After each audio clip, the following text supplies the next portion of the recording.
याद है जब अर्बन डेवलपमेंट ईयर मनाया तो पहला काम आया ये एंक्रोचमेंट हटाने का। अब जब एंक्रोचमेंट हटाने की बात आती तो सबसे पहले रुकावट बनता है पॉलिटिकल आदमी, किसी भी दल का वो आके खड़ा हो जाता है क्योंकि उसका लगता है मेरे वोटर है, तुम तोड़ रहे हो। और अफसर लोग भी बड़े चतुर होते हैं, जब उनको कहते हैं कि ये सब तोड़ना है तो पहले जाकर को हनुमान जी का मंदिर तोड़ते हैं। तो ऐसा तूफान खड़ा हो जाता है कि कोई भी पॉलिटिशियन डर जाता है, उसको लगता है ये हनुमान जी का मंदिर तोड़ दिया। वाहो, हमने बड़ी हिम्मत दिखाई। उस समय हमारे आईके शायद अर्बन मिनिस्टर थे और उसका परिणाम ये आया कि रास्ते चौड़े होने लगे तो जिसका 2 फुट 4 फुट कटता था वो चिल्लाता था, लेकिन पूरा शहर खुश हो जाता था। इसमें एक स्थिति ऐसी बनी, बड़ी इंटरेस्टिंग है। अब मैंने तो 2005 अर्बन डेवलपमेंट ईयर घोषित कर दिया, उसके लिए कोई 80-90 पॉइंट निकाले थे, बड़े इंटरेस्टिंग पॉइंट है। तो पार्टी से ऐसे ही मेरी बात हुई थी कि भाई ऐसा एक अर्बन डेवलपमेंट ईयर होगा, जरा सफाई वगैरह के कामों में सबको जुड़ना पड़ेगा सब। लेकिन जब ये तोड़ना शुरू हुआ तो मेरी पार्टी के लोग आए, ये बड़ा सीक्रेट बता रहा हूं मैं उन्होंने कहा साहब ये 2005 में तो अर्बन बॉडी के चुनाव है, हमारी हालत खराब हो जाएगी, ये सब चारों तरफ तोड़फोड़ चल रही है। मैंने कहा यार भाई ये तो मेरे ध्यान में नहीं रहा, और सचमुच में मेरे ध्यान में वो चुनाव था ही नहीं। अब मैंने कार्यक्रम बना दिया। अब साहब मेरा भी एक स्वभाव है,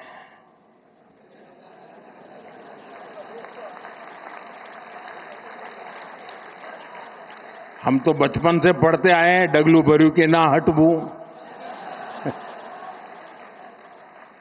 तो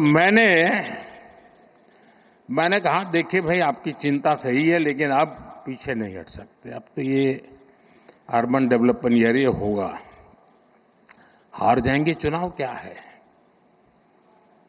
जो भी होगा। हम किसी का बुरा करना नहीं चाहते, लेकिन गुजरात में शहरों का रूप रंग बदलना बहुत जरूरी है। साथियों, हम लोग लगे रहे, काफी विरोध भी हुआ, काफी आंदोलन हुए, बहुत परेशानी हुई। यहां मीडिया वालों को भी बड़ा मजा आ गया कि मोदी अब शिकार आ गया हाथ में, तो वो भी बड़ी तुरी ताकत से लग गए थे।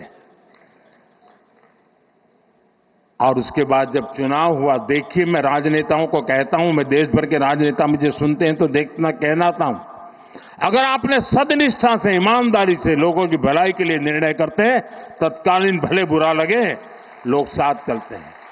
और उस समय जो चुनाव हुआ 90% विक्ट्री बीजेपी की हुई थी, 90%। यानी लोग जो मानते हैं कि जनता ये नहीं जा, और मुझे याद है अभी ये जो यहां अटल ब्रिज बना है ना, तो मुझे ये साबरमती रिवर फ्रंट पे, तो पता नहीं क्यों मुझे उद्घाटन के लिए बुलाया था। कई कार्यक्रम थे तो मैंने कहा चलो भी हम भी देखने जाते, तो मैं जरा वो अटल ब्रिज पर टहलने गया तो वहां मैंने देखा कुछ लोगों ने पान की पिचकारियां लगाई थी। अभी तो उद्घाटन होना था लेकिन कार्यक्रम हो गया था, तो मेरा दिमाग, मैंने कहा इस पर टिकट लगाओ। तो ये सारे लोग आ गए, साहब चुनाव है, उसके बाद चुनाव था, बोले टिकट नहीं लगा सकते। मैंने कहा टिकट लगाओ वरना ये तुम्हारा अटल ब्रिज बेकार हो जाएगा। फिर मैं दिल्ली गया, मैंने दूसरे दिन फोन करके पूछा, मैंने कहा क्या हुआ टिकट लगाने का। एक दिन भी बिना टिकट नहीं चलना चाहिए। साथियों, खैर मेरा मान सम्मान रखते हैं सब लोग, आखिरकार हमारे लोगों ने ब्रिज पर टिकट लगा दिया। आज टिकट भी हुआ, चुनाव भी जीते दोस्तों, और वो अटल ब्रिज चल रहा है। मैंने कांकरिया का पुनर्निर्माण का कार्यक्रम लिया, उसको टिकट लगाया तो कांग्रेस ने बड़ा आंदोलन किया, कोर्ट में चले गए। लेकिन वो छोटा सा प्रयास पूरे कांकरिया को बचा के रखा हुआ है और आज समाज का हर वर्ग बड़े सुख चैन से वहां जाता है। कभी कभी राजनेताओं को बहुत छोटी चीजें डर जाते हैं। समाज विरोधी नहीं होता है, उसको समझाना होता है, वो सहयोग करता है और अच्छे परिणाम भी मिलते हैं।